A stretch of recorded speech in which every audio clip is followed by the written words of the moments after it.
मैं हूं प्रीति सिंह और आप देख रहे हैं हल्ला बोल, जहां हम उठाते हैं जनता के मुद्दे, पूछते हैं सीधे सवाल और दिखाते हैं बड़ी खबर। चलिए शुरू करते हैं आज का हल्ला बोल।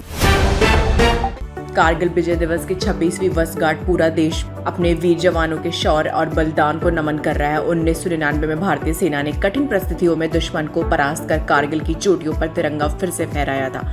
इस युद्ध ने भारत की रक्षा नीति को नई दिशा दी। इसके बाद सेना के आधुनिकीकरण, बेहतर तालमेल और स्वदेशी रक्षा निर्माण पर विशेष जोर दिया गया। आज भारत जल, थल और नभ तीनों मोर्चों पर हमले से कहीं अधिक मजबूत और आत्मनिर्भर बन चुका है। यह दिन देशभक्ति और वीरता का प्रतीक है। पेपर लीक के विरोध में चल रहा सीजेपी का आंदोलन समाप्त हो गया है। प्रदर्शन खत्म होने के बाद जंतर मंतर पूरी तरह खाली हो गया और दिल्ली मेट्रो के सभी बंद स्टेशन दोबारा खोल दिए गए हैं। सरकार द्वारा आंदोलनकारियों की मांगे स्वीकार किए जाने के बाद हालात सामान्य होने लगे हैं। प्रहलाद जोशी को नया शिक्षा मंत्री बनाया गया है। अब उम्मीद जताई जा रही है कि संसद का मानसून सत्र भी बिना किसी बड़े गतिरोध के सुचारू रूप से चल सकेगा।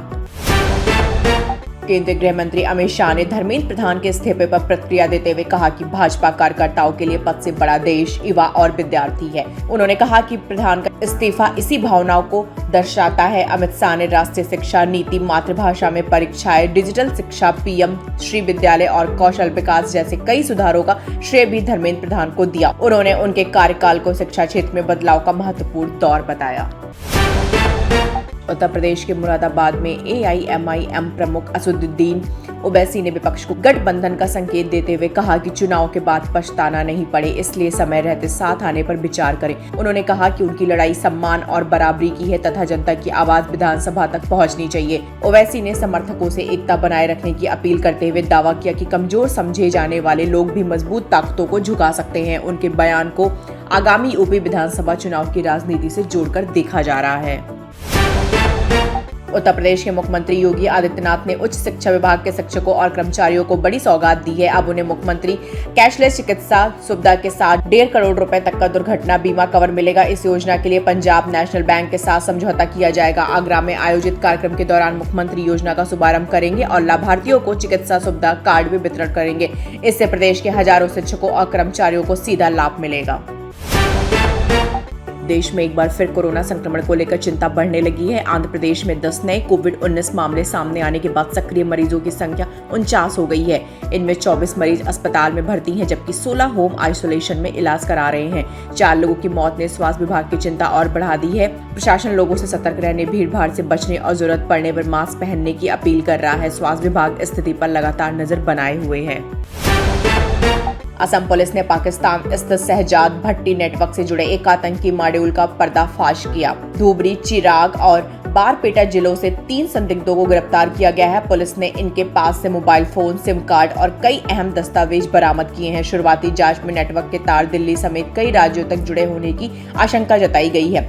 सुरक्षा एजेंसियां मामले की गहन जांच कर रही है और पूरे नेटवर्क का पता लगाने में जुटी है। मौसम विभाग ने उत्तर प्रदेश, बिहार, उत्तराखंड, हिमाचल प्रदेश, जम्मू कश्मीर समेत 12 राज्यों में भारी बारिश का रेड अलर्ट जारी किया है। अगले 24 घंटे में तेज बारिश के साथ 60 से 70 किलोमीटर प्रति घंटे की रफ्तार से हवाएं चलने की संभावना है। कई इलाकों में पेड़ गिरने और बिजली गिरने का भी खतरा जताया गया है। गुजरात और असम में बाढ़ की स्थिति बनी हुई है, जबकि दिल्ली, NCR में भी मौसम बदलने और अच्छी बारिश होने के आसार हैं। श्रेयस अय्यर की कप्तानी में भारतीय टीम ने जिम्बाब्वे को दूसरी T20 मुकाबले में 90 रन से हराकर 3 मैचों की सीरीज में 2-0 की अजय बढ़त बना ली है। भारत ने पहले बल्लेबाजी करते हुए 219 रन का बड़ा स्कोर खड़ा किया। जवाब में जिम्बाब्वे की टीम 129 रन पर सिमट गई। भारतीय बल्लेबाजों और गेंदबाजों ने शानदार प्रदर्शन करते हुए मैच पर पूरी तरह कब्जा बनाए रखा। अब सीरीज की आखिरी मुकाबला रविवार को खेला जाएगा।